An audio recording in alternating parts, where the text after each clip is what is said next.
Hi guys, here we are. We're going to explore the periodic table today. So what better way to explore the periodic table than to jump right next to it? Next to it? Too bad we didn't have On like the table with the table? Yeah, too bad we didn't have Miss Frizzles like zoom in and go, Yeah, right, we're on the working on magic that. scoop. Yep, and that'll be the next video, I'm sure. So let's take a look. We're going to start, of course, with a who done what. Okay? Whodunit. Who done it? Like who put this thing together? Okay. Was it Flynn? It was not.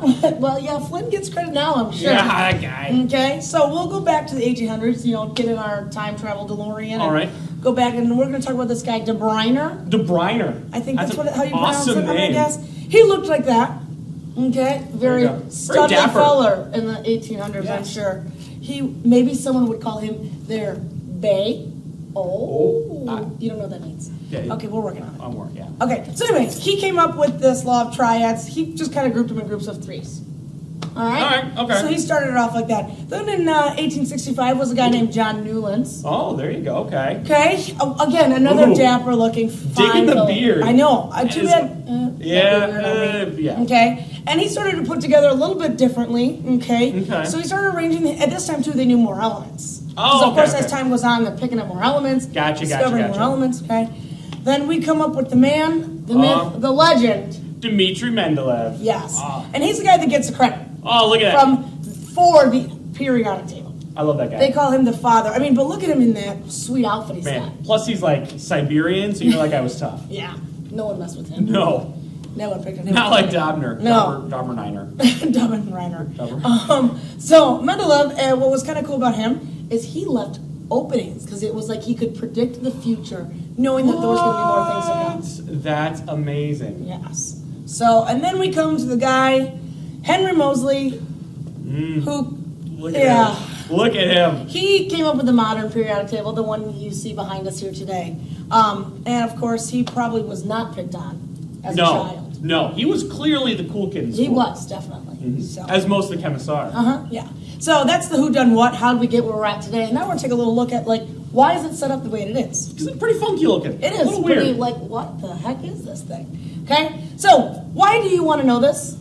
Well, it's pretty important, okay? All the chemists use it, okay? It's got a lot of information on it, and what's even really cool about it is you get to use it on every test. Oh, nice. It's like your very own cheat sheet. Nice. Because we don't take this down, right? Well, right. Yeah, that'd be really hard to do. Yeah. Plus, I'm 5'2", and it stands like 10 feet tall over my head. Yeah. So there's that. Yeah. Okay. So yeah, that's why you want to know it, and that's why we're going to learn a little bit about the organization. Okay. Perfect. So now we take a little peek here at the modern periodic table. Look at Colorful. that. Very colorful. Love it. Not nearly as cool as this one, but Yeah. we're getting there. This is more understated elegance. Yes, I would agree. Okay. So we're here. We got all these different groups, and we're going to talk a little bit about those. Okay. Now that bottom section that you see, if you flip back here, why there's these guys down here in the bottom, so we don't fall off the table. Okay, is because, to be honest with you, they belong right here. Right? Right here. Right. Oh, see, so the symbol matches with it. Oh, look at that. But if we did that, of course, it would expand from here, probably to the end of the wall, over by the windows. Would So not- it really look, right, it would really look like that. So they decided we need to fit this in a book. Yeah, put it on a sheet of paper. Right. This is not looking good. Exactly. So that's why it is cut out and put underneath. Yeah. Plus, honestly, who uses these? Right. Like, come on. Exactly. I mean, Please. what do we got down here? Uranium? Not really No, that important. no. Einsteinium? Please. I mean, really? Americonium? Yeah. Nah. So anyway, they are arranged now, as you can see, by increasing atomic number. So, and what is the atomic number again, Mr. Wood? It's the number of protons in the atom. Okay. So, as we go, as you can see, if you read like we do when we read a book, we'll read left to right. Up to down. So, when we read across the periodic table, we're increasing atomic number as we go. 1, 2, 3, 4, 5, and all the way down to 114 on this bad boy. 118 on the current ones. Right. So they're arranged according to increasing atomic number. Okay. And now some really fun stuff. Ooh, because I'm ready for the fun. Right. Bring the Okay? fun. There are these glorious things we call columns. They go up and down. Because columns like hold up a building? Right. Yes. So there's a vertical thing? The Okay. vertical thing. And these are referred to as groups. And Okay. lucky for us and for you guys that they are labeled 1, 2, 3, 4, 5, 6, all the way down to 18. That's good. So we have 18 total groups on the periodic table. Okay. Why are they called groups? Because they all have same properties. Oh, okay. So what they did was so everything in group 1 has similar properties. Yes. Gotcha. Okay. So Okay. kind of like, and they could, if you want, it could be like teams. Oh. So like this could be like the tennis group, Oh. or this could be like the gaming club group, or this is the science club group. So they all share things in common. Make sense? Gotcha. All right. Then if you go across, these are periods. Okay, the rows or periods, because when you read, what comes at the end of a sentence? A period. And these go horizontally. So I've got Okay. 18 groups and 7 periods. Right. And Okay. what's kind of cool about these 7 periods? The 7 periods relate to how many energy levels the atom has. Whoa. I know. That is very cool. So it's almost like a cheat sheet without the cheating part. it's just a It's sheet. yeah. Okay. All right. So here's a few for you to try. We're gonna pause the video. Obviously, you'll jot down. Find the element that is in period 4, group number 3.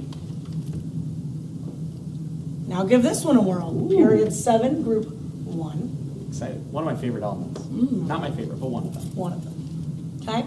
Now, on the periodic table, you'll notice on yours, I'm sure there's this crazy stair of ladders, okay, over that direction, okay? It's because on the periodic table, there's 3 main types of elements. There's your metals, which, as you can see, is taking up most of the That's space. a lot. That's a lot. That's a lot. Your metalloids. Ooh, I not know. a lot of those. No. And then your non-metals, okay? Your metalloids are a combo that have properties of the metals and the non-metals. They're like the tweeners. Gotcha. Okay, so it's really almost like a spectrum, right? You have metals, you have non-metals, And and, then your you- metalloids are kind of in between. They're both, they're neither. Right, exactly. So let's Gotcha. take a quick peek. Okay, so metals, they're very shiny. Ooh, they are. Metals are shiny. Okay, they're usually solids, and that's why all these elements over here are the dark black. Okay, because that means that they are solid at room temperature. Okay, the only one that is not is this fellow right behind you, Mr. Mercury. Okay, then they're also good conductors of heat and electricity. Think about it like this: copper. How do you heat your water? It has to run through copper pipes, right? Sure. Okay. I don't know. I know. Oh, okay. Yeah. Not very Okay. handy.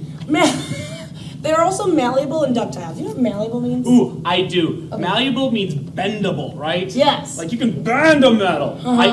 People, I'm hurt. Yes. Yeah, And people not say, on the useless, World's Strongest yes. Man Mhm. competition, they can bend metal. metals, right? Bend Yes, them like yes. their head. What about ductile? I think ductile. Keith, I don't know. What is ductile? Ductile actually means it can be drawn into wires and used to Ooh. conduct, because it conducts electricity. Oh. Again, while you take a piece of speaker wire and you chop it in half, and you see this shininess. A, shiny metal. B, copper. Oh, look at that. Okay. So- then, because that helps the current go through. Gotcha. So ductile. Okay, so like ducks. No, like heating ducks. Is Oh, what you remember? that kind of heating Not duct. not quack quack. I was ducks. thinking quack quack, and I did not know where you were going. They are usually not made of metal. No, they are not. Yes, like heating ducts is a Okay. great example. Oh. Okay? And then they tend to lose their electrons. They're like, Oh. hey, have them. Don't want them. Don't need them. So if they give away their electrons, you'll probably remember that we call those Cations. Very good. Not cations. not cations. Okay? So now that was the metals, the majority of these fellas. Yeah. Take a wow. quick peek here at the non-metals. Ooh, very excited so about the these. opposite side of the periodic table. Not.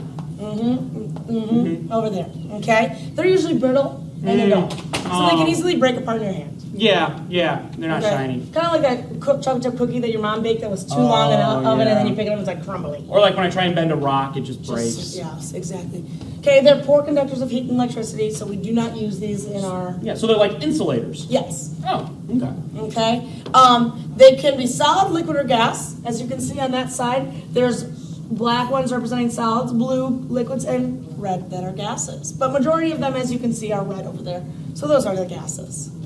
Okay? They are non-malleable and they are also non-ductile. So you're not going to be able to bend these. And you're also not going to be able to put them in the wire. So they're non-manipulative, right? You Right. can't manipulate and Like bend. what it is what you get. Gotcha. Okay? And they gain the electrons. Ooh, that's fun. So if you gain electrons, you're usually called an Anion. exactly. Very good. Okay? And then we're going to skip back here to our last, the tweeners, I like to call them. The tweeners, the pure tweeners, metalloids. Yes. Those Okay? poor guys. And basically, these just have properties of both. Oh, okay. So they could be malleable and then maybe not ductile. or those types of things. Like they're like a combo. Okay, or like, you know how metals are conductive Mm-hmm. and non-metals are not. So these would be like semi-conductive or semiconductors. Exactly, yes. And then, of course, there's your list of them. They kind of go in a stair step, if you will. Okay. All Very right. fun. Well, that's about all we have for you today on the periodic table, so we'll catch you later. Bye. Bye.